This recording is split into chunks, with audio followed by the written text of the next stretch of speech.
कहानी चतुर बिल्ली। एक बार की बात है, एक भूखी बिल्ली खाना ढूंढते ढूंढते एक घर के पास पहुंची। घर के अंदर से उसे गर्म दूध की खुशबू आई।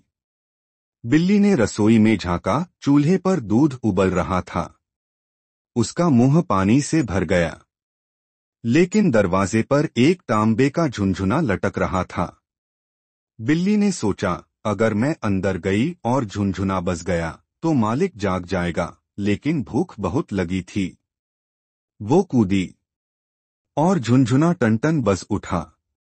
मालिक चिल्लाया, कौन है? बिल्ली डरकर भाग गई। उसे कुछ भी नहीं मिला। अगले दिन वही बिल्ली फिर आई, पर इस बार वो चालाक नहीं, चतुर बन चुकी थी। उसने झुनझुने को देखा और धीरे से उसकी रस्सी अपने नाखूनों से काट दी। झुनझुना गिर गया बिना आवाज के।